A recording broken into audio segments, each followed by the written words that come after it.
Good day mga ka-journey! For today's video, we are going to attend the victory party of Mrs. Philippines Italy 2024.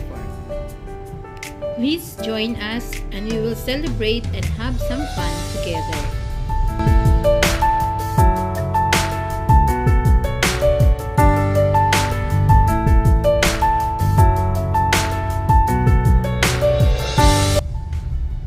This is now the second time we are attending a celebration here in Asti.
Good morning mga ka-journey. So, nandito na kami ngayon sa simbahan ng Oblates of St. Joseph.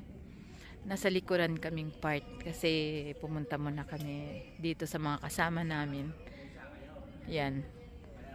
Ito ay kumbento ng mga pare sa Palawan.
Kaibigan natin galing from Julio.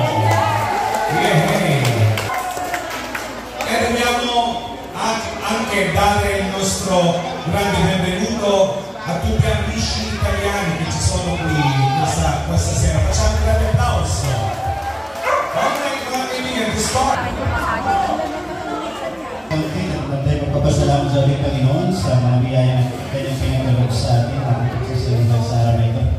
Sa ngalan ng Ama, ng Anak, ng Espiritu Santo, Panginoon, kami po ay nagpapasalamat sa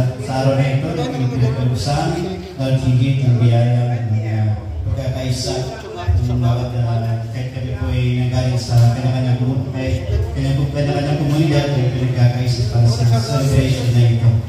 Maraming salamat po sa mga biyaya ng mga bawat sa amin. Unang higit, then biyaya ng pagkaya ng pagsasaluhan sa araw na ito. Mga po ito yung magbibigay dagdag lakas sa aming pangatawan upang kami po patuloy na maglilingkod sa iyo para sa kapwa. Our Father in heaven, holy be your name. Your kingdom come, your will be done on earth as it is in heaven. Give us today our daily bread, and forgive us our trespasses, As we as we forgive those who trespass against us. And lead us not into temptation, but deliver us from evil. Father, Son, and Holy Spirit. Amen. Gutom na ba kayo? Huwag muna tayo kakain. Maraming salamat po sa ating lahat. Sa aming lahat na tumutupon dito sa aming probinsya ng Asti. Nagpapasalamat po kami sa inyo dahil sa aming programa. Dolly po, isa rin po ang nanalong Mrs. Ambassadress. Sa Tagalog po, pinakamayaman kandidata. Okay. Alright. Dolly, katulad narinig namin kanina, Mrs. Duero, ang sinabi mo na dito lang kayo, mga taga-Asti, tatawagin ko rin yung mga ibang mga candidates mamaya. Halika rito, patuloy ay extension ito ng question and answer portion. Napakahirap yung pero congratulations sa inyo dahil naitawid niyo talaga ng maganda. Yung lalo-lalo na yung question and answer portion. Kumbaga, nerve-wracking pero nagbigay kayo ng hindi lang nasagot, kundi magandang aral sa mga tao. And eto, anong hindi mo makakalimutan talaga na experience, Madam President? Huwag mo nang sagutin. Alam ko